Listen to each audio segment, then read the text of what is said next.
ప్రేక్షక మిత్రులందరికీ కూడా శుభాకాంక్షలు. ఫిబ్రవరి నెల రాశి ఫలితాలని మనం తెలుసుకోబోతున్నాం. అన్ని వర్గాల దృష్టి పెట్టుకొని, గోచార గ్రహస్థితులన్నింటినీ దృష్టిలో పెట్టుకొని చెప్తున్నాను. జాతకం అనేది పడుతున్న వర్షానికి ఒక్క గొడుగు మాత్రమే కానీ, జాతకం జీవితం కాదు. మీరు మిమ్మల్ని నమ్మండి, మీ ఇష్టదైవాన్ని నమ్మండి, మీరు చేయాల్సిన బాధ్యతను ఖచ్చితంగా నెరవేర్చండి. భగవంతుడు మీతోనే ఉంటాడు. మనం ప్రయాణంలో ఒక స్పీడ్ బ్రేకర్స్ ఎలా ఉంటుందో అలా జాతకాన్ని వాడండి. ఈ యొక్క జాతకం ఈ వీడియో మీ యొక్క వ్యక్తిగత జాతకానికి ఒక 30% మాత్రమే వస్తుంది. మీ యొక్క సంపూర్ణ జాతకం మీ యొక్క date of birth, time of birth ద్వారానే వస్తుంది. కాబట్టి జాతకం పడుతున్న వర్షానికి గొడుగు. సింహరాశి మిత్రులారా, 2026 ఫిబ్రవరి మాస ఫలితాలు ఎలా ఉన్నాయి, శుభాశుభ ఫలితాలు ఎలా ఉన్నాయని చూసుకుంటే, అధికారం ఉంది కానీ అహంకారం కూడా ఎక్కువ ఉంది. దీనివల్ల చాలా నష్టపోయే అవకాశాలు ఉన్నాయి. సింహరాశి మిత్రులారా, స్త్రీ పురుషులు ఇద్దరిని దృష్టిలో పెట్టుకొని, అన్ని వర్గాల వారిని దృష్టిలో పెట్టుకొని చెప్తున్నాను. గ్రహాధారితంగా ఈ వీడియో చివరి వరకు వింటే మీలో ఉన్న శక్తి ఎందుకు పూర్తిగా బయటికి రావట్లేదో తెలుస్తుంది. ఎక్కడ తగ్గాలో, ఎక్కడ నిలబడాలో ముందు నేర్చుకోవాలి. ఫస్ట్ గురు భగవానుడు 11వ స్థానం, శని 8వ స్థానంలో, అంటే అష్టమ శనిగా కూర్చున్నాడు స్వామి. రాహు 7వ స్థానంలో, కేతు 1వ స్థానంలో, సూర్యుడు సింహరాశుల అధిపతికి అధికారంగా ఆత్మవిశ్వాసంతో ఉన్నాడు. అంటే బయట పేరు ఉంది కానీ లోపల పరీక్ష విపరీతంగా ఉంది. ఇది నెల కొంచెం జాగ్రత్తగా ఉండాల్సిన నెల. ఈ నెల సింహరాశి ఎదుర్కొనే అసలు పరీక్ష అంటే నేనే సరి, నేను చెప్పిందే జరగాలి అని కూర్చున్న చోటల్లా అవమానం, ఆటంకాలు, కష్టాలు, ఎదురు దెబ్బలు. దీనివల్ల ఆరోగ్యం కూడా ఇబ్బంది అవుతుంది. కుటుంబం దూరం అవుతుంది. వ్యాపారంలో పార్ట్నర్ సమస్యలు అవుతుంది. ఉద్యోగంలో క్లాష్ వస్తుంది. ప్రేమికుల మధ్య ఇబ్బందులు వస్తాయి. అన్నదమ్ముల మధ్య ఇబ్బందులు వస్తాయి. కాబట్టి ఏం చేయాలంటే సింహరాశి వాళ్ళు నోరు మూసుకొని ఉండండి చాలు. ఈ నెలంతా సైలెంట్. ఎంత సైలెంట్గా ఉంటే అంత మంచిది. కొంచెం ప్రభుత్వ ఉద్యోగం, ప్రైవేట్ ఉద్యోగం చేసేవాళ్ళు స్త్రీ పురుషులు కూడా బాధ్యత పెరుగుతాయి. అధికారులు బాగా ప్రెషర్ ఇస్తారు. పై అధికారులు కింద వాళ్ళ దగ్గర నుంచి కూడా ప్రెషర్స్ బాగుంటుంది. తట్టుకోలేని ఇబ్బంది ఉంటుంది. అసాంఘికమైనటువంటి అవకాశాలు ఎక్కువ వస్తుంటాయి. దాన్ని చేయడం వల్ల ఉద్యోగం పోయే అవకాశాలు కూడా ఉన్నాయి. ప్రైవేట్ సెక్టార్లో కూడా ఏ సమయంలో ఉద్యోగం నుంచి తీసేస్తారనే భయంతో ఉంటారు. కాబట్టి మీరు ఆల్టర్నేటివ్ ఇన్కమ్ కూడా చూసుకోవాలి. ఆల్టర్నేటివ్ ఉద్యోగాన్ని కూడా చూసుకోక తప్పదు. ఈ నెల వాదనలు వద్దు. లీడర్లా నడిస్తే గౌరవం. బాగా గుర్తుకోండి, బాస్లా కాదు, నాయకుడిలా ఉండాలి. ఇది కొంచెం అవకాశాలు ఉన్న అహంకారం వల్ల ఛాన్స్ పోయే అవకాశాలు ఉన్నాయి. కొత్త ఉద్యోగాలకి వినయంగా మాట్లాడితే విజయం. ఇంటర్వ్యూస్ కూడా ఆలస్యమయ్యే అవకాశాలు ఉన్నాయి. ఇండస్ట్రీస్, సర్వీస్ సెక్టార్, వ్యాపారం వాళ్ళకి ఎందుకంటే ఇండస్ట్రీస్లో లీడర్షిప్ టెస్ట్ ఉంటుంది. సర్వీస్ సెక్టార్లో పబ్లిక్ డీలింగ్, వ్యాపారంలో పార్ట్నర్స్ ఇష్యూస్ కొంచెం ఎక్కువ ఉంటుంది. కాస్త జాగ్రత్త. మనీ ఫ్లో అనేది కొంచెం మిశ్రమంగా ఉంటుంది, కొంచెం తక్కువగా ఉంటుంది అని కూడా చెప్పచ్చు. లాభం కనిపిస్తుంది కానీ ఓవర్ కాన్ఫిడెన్స్ నష్టాన్ని కల్పిస్తుంది. షార్ట్ టర్మ్ ట్రేడింగ్ అసలు చేయకండి. లాంగ్ టర్మ్ ప్లాన్ చేసుకోండి. షేర్ మార్కెట్లో అంతా కూడాను. ఇంకా విదేశాల్లో ఉన్నటువంటి చదువుకున్నటువంటి విద్యార్థులకి ఉద్యోగాలు దొరకకుండా, లేదా ఈ యొక్క H1 లేదా ఇంకా మీకు సంబంధించిన విషయాలంతా ఆలస్యం అవుతున్నాయి చూసారా, జాగ్రత్త. తప్పదు, కొంచెం మాట పడాల్సి వస్తుంది. వీటన్నిటి కారణం అంటే గ్రహాలు కాస్త బాగాలేదు. గ్రహాలు బాగాలేదని అంటే మొత్తం జీవితం అంతా చెడిపోతుంది కాదు. టెంపరవరీగా గ్రహాలు బాగాలేదు కాబట్టి దాన్ని మీరే చక్కగా దాన్ని చక్కదిద్దుకుంటే అన్ని రకాలుగా మేలు జరుగుతుంది. అద్భుతమైనటువంటి విలువలతో కూడినటువంటిది పొందుతారు. వీసా సమస్యలు ఏదైనా ఉన్నా కూడా జాగ్రత్త. ఏ విధమైనటువంటి ఇల్లీగల్ యాక్టివిటీస్ చేయకండి. మీ లైసెన్స్, మీ యొక్క పాస్పోర్ట్స్ అన్నీ కరెక్ట్గా రెన్యువల్గా ఉన్నాయని చూసుకోండి. కరెక్ట్గా వ్యవసాయదారులకి కార్మిక సమస్యలు, లేబర్ సమస్యలు బాగా వచ్చే అవకాశాలు ఉన్నాయి. ఖర్చులు పెరుగుతాయి. అధిక ఆశ వద్దు, నిలకడే లాభం. చక్కగా కూరగాయల పంట కూడా మీకు చాలా కలిసి వస్తుందని కూడా చెప్పచ్చు. రియల్ ఎస్టేట్ వారికి అమ్మకం ఆలస్యమైన కొనుగోలు అన్ని రకాలుగా కూడా ఉంటుంది. డాక్యుమెంట్స్ అంతా కూడా చక్కగా చూసుకోండి. మిశ్రమంగా ఉంటుంటుంది. స్పెక్యులేషన్, ఈ యొక్క మీడియేషన్ చేసే వాళ్ళకు కూడా మంచి కమిషన్స్ వచ్చే అవకాశాలు ఉన్నాయి. కోర్టు కేసులంతా కూడా ఈగో క్లాష్ ద్వారా డ్యామేజ్ అయ్యే అవకాశాలు ఉన్నాయి. సెటిల్మెంట్ ఆలోచిస్తే మంచిది. తీర్పులు కూడా మీకు నెగిటివ్గా వచ్చే అవకాశాలు ఉన్నాయి. ప్రేమలో అహంకారం పెరిగిపోయి విడిపోయే అవకాశాలు కూడా ఉన్నాయి. కుటుంబంలో భార్య భర్తల మధ్య సఖ్యత లోపం. నువ్వా నేనా. ప్రత్యేకించి సింహరాశి స్త్రీలు కొంచెం ఒక్క మెట్టు దిగితే బాగుంటుందేమో అనిపిస్తుంది. అది కొంచెం జాగ్రత్తగా ఉంటుంది. మీ పిల్లలపై కూడా మీరు అధికారం ఎక్కువ చూపిస్తుంటారు. అధికారం కాదు, ఆప్యాయత అవసరం అనేది కూడా చెప్పడం జరుగుతుంది. ఇంకా ఆరోగ్యం పట్ల ఎనర్జీ ఎక్కువగా ఉంటుంది. కొంచెం శస్త్రచికిత్స అయ్యే అవకాశాలు కూడా ఉంటుంది. కోపం వల్ల ఆరోగ్యం దెబ్బకుంటుంది. విశ్రాంతి తప్పనిసరిగా కూడా ఉంటుంది. కొంచెం జాగ్రత్త. సింహరాశి వారికి ఈ నెల అదృష్ట రంగు నారెంజీ కలర్, బంగారు కలర్. అదృష్ట సంఖ్య 1. మరి అదృష్ట దిక్కు తూర్పు దిక్కు మీకు చాలా కలిసి వస్తుందని కూడా చెప్పొచ్చు. అదృష్ట రోజు ఆదివారం. అదృష్ట సమయం సాయంత్రం 6 గంటల నుంచి 8 గంటలు, ఉదయం 6 గంటల నుంచి 8 గంటలు. ఈ ఉదయం 2 గంటలు, సాయంత్రం 2 గంటలు ఏం చేస్తారంటే ఏదైనా ముఖ్యమైనటువంటి నిర్ణయాలు తీసుకోవాలనుకుంటే ఇది తీసుకోండి, చాలా మంచిది. ఇక ప్రతిరోజు సూర్య నమస్కారం చేయండి, సూర్యుడికి నీళ్లు పోయండి, ఆదివారం గోధుమలు, ఎరుపు పండ్లు దానం ఇవ్వండి, నేను అనే మాట తగ్గించుకోండి. ఇది చాలా పెద్ద పరిహారం మీకు అని కూడా చెప్పచ్చు. ఈ నెల మీరు వినయంగా నడిస్తే మంచి అధికారం మీ వైపు తిరుగుతుంది. అహంకారానికి లోనైతే సంవత్సరం మొత్తం మీరు ఇబ్బంది పడాల్సి వస్తుంది.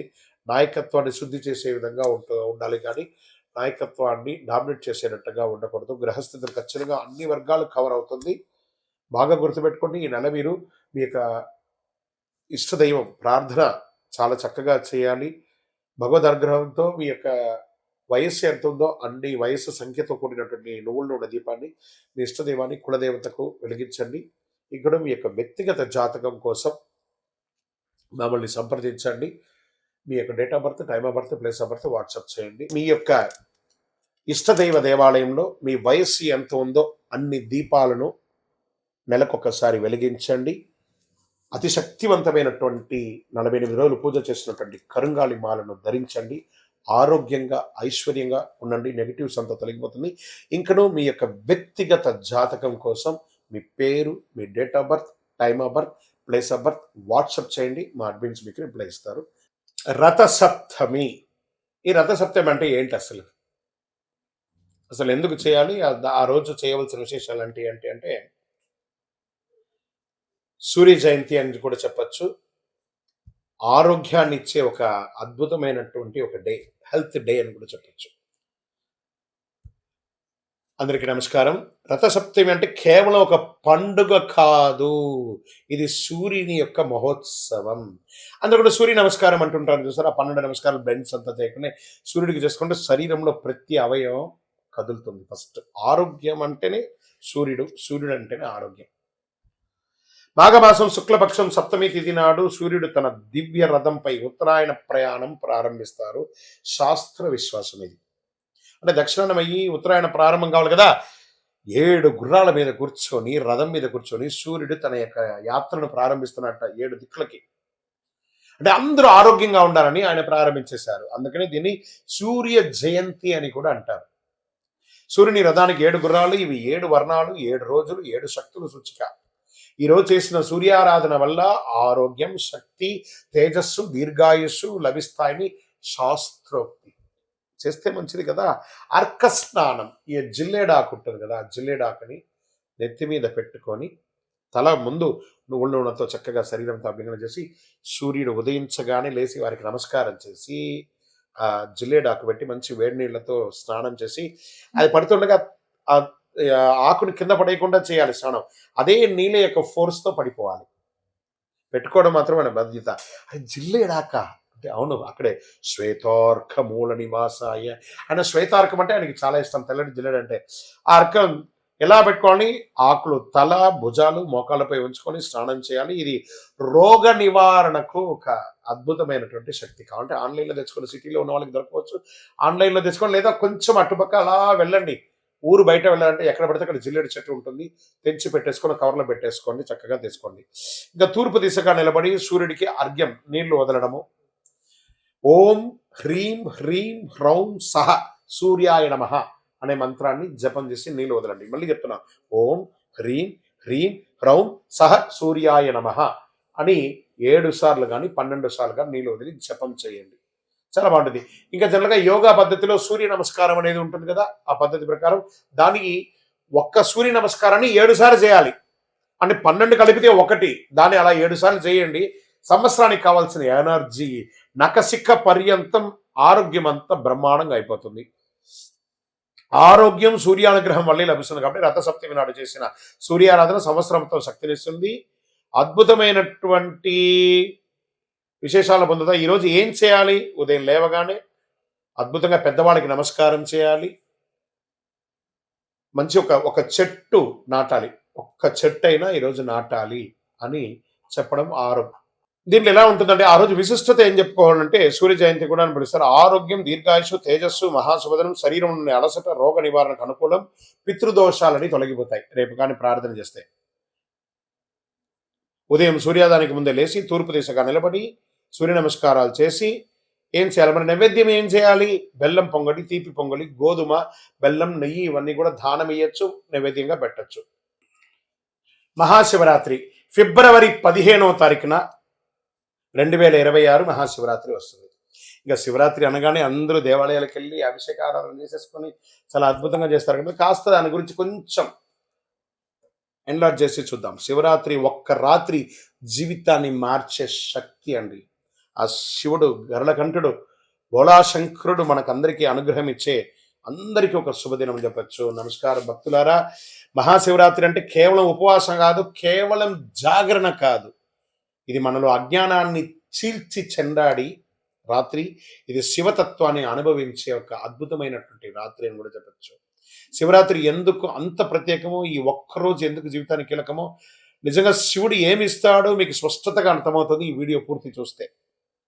శివ అంటే శుభం, రాత్రి అంటే అజ్ఞానం. ఆ యొక్క శుభాన్ని ఇచ్చే శివుడు అజ్ఞానాన్ని ఇచ్చే ఆ రాత్రిని తొలగించే రాత్రి శివరాత్రి. అజ్ఞానం నశించి శుభతత్వం వెలుగులోకి వచ్చే రాత్రి. ఈ రాత్రి శివుడు పుట్టినరోజు కాదండి, బాగా గుర్తుపెట్టుకొని. వివాహం జరిగిన రోజు మాత్రమే కాదండి, ఇది మన చైతన్యాన్ని మేలుకొలిపే రోజు కూడా.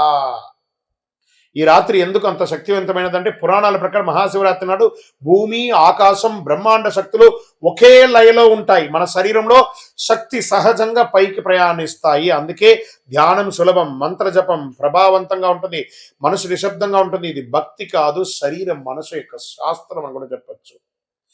శివలింగం రాయి కాదు, దీని గురించి తెలుసుకోవాలి అందరూ కూడా. అది ఆకారం లేని పరమతత్వానికి చిహ్నం, సృష్టికి మొదలు, అనంతం లేని ఒక తత్వం అని కూడా చెప్పచ్చు. అభిషేకం చేయడం అంటే ఏంటిది? నీటితో మన అహంకారాన్ని కడగడము, పాలతో మన కోపాన్ని చల్లార్చడము, బిల్వపత్రంతో మన కోరికలను అర్పించడము. అందుకే శివుడు కోరేది వస్తువులు కాదు, మార్పు. ఓం నమ శివాయ అనే ఒక మంత్రాన్ని, పంచాక్షరి మంత్రాన్ని ఎంత వీలుంటే అంత జపం చేయండి, అంత బాగుంటుంది. ఇంకా ఉపవాసం ఎందుకు చేస్తారు? మీ యొక్క జీర్ణక్రియలన్నీ కూడా అద్భుతంగా క్లెన్స్ అవుతుంది, శరీరాన్ని తేలిక చేస్తుంది, ఆలోచనలు శుద్ధి చేస్తుంది, ఆత్మబలాన్ని పెంచుతుంది. అందుకే ఈరోజు ఉపవాసానికి ప్రత్యేక శక్తి ఉంది. ఉపవాసం అంటే నేను ఉపవాసం అని చెప్పి బాదం పాలు 1 లీటర్ తాగడం, రకరకాల పండ్లు తినడం కాదు. ఉపవసించడం, స్వామివారి నామస్మరణతో భగవంతుడికి దగ్గరగా వసిస్తూ ఓం నమ శివాయ, ఓం నమ శివాయ, ఓం నమ శివాయ. ధనుర్మాసంలో వైకుంఠ ఏకాదశి గాను, మాఘమాసంలో చక్కగా శివరాత్రి గాను 1 నెల రోజుల గ్యాప్లో 2 ఉపవాసాలు ఉండడం వల్ల ఆరోగ్యం, ఎప్పుడైతే ఆహారం పడదో శరీరానికి, ఆటోమేటిక్గా ఆరోగ్యం అనేది క్లెన్స్ అవుతుంది, ఒక ఓవర్ ఆయిల్ లాగా అయిపోతుంది, ఆత్మబలాన్ని పెంచుతుంది. జాగరణ ఎందుకు చేయాలి మరి? శివరాత్రి జాగరణ అంటే నిద్ర లేకపోవడం కాదు, అవగాహనతో ఉండడము. నిద్ర అజ్ఞానం, జాగరణ జ్ఞానం అన్నారు. అందుకే ఈ ఒక్క రాత్రి జాగరణ జీవితంలో ఎన్నో తప్పుల నుంచి కాపాడుతుంది, జాగరణ ఉంది. ఎవరు శివరాత్రి పూజ చేయాలి? ఉద్యోగ సమస్యలు ఉన్నవారు, ఆరోగ్య సమస్యలు ఉన్నారు, మానసిక ఒత్తిడి ఉన్నారు, కుటుంబ కలహాలు ఉన్నవారు శివుడు సమస్యలతో తీసుకోపోడండి, సమస్యను ఎదుర్కొనే శక్తిని ఇస్తాడు. గుర్తుపెట్టుకోండి, అది శివరాత్రి రోజు చేయండి. ఇదే శివకృప. శివరాత్రి రోజు ఏం చేయాలి? సాధ్యమైనంత వరకు ఉపవాసం ఉండాలి, శివనామస్మరణ చేయాలి, బిల్వపత్రార్చన చేయాలి, కొద్దిసేపు మౌనం ఉండాలి, రాత్రి ధ్యానం లేదా మంచి కథ, శివకథ వినండి చక్కగా. అందుకని సినిమాలకు వెళ్ళి టైం పాస్ చేయడం కాదు. భయం అవసరం లేదు, ఖరీదైన పూజ అక్కర్లేదు, భక్తి అవగాహన చాలండి. ఎవరు చెప్పిన శివరాత్రి నిజం, ఇది గుర్తుపెట్టుకోండి. శివుడు కోరికలు తీరుస్తాడు అనుకుంటే అది భక్తి, శివుడు మనల్ని మారుస్తాడు అనుకుంటే అది జ్ఞానం. మహాశివరాత్రి కోరికల పండగ కాదు, చైతన్య పండగ.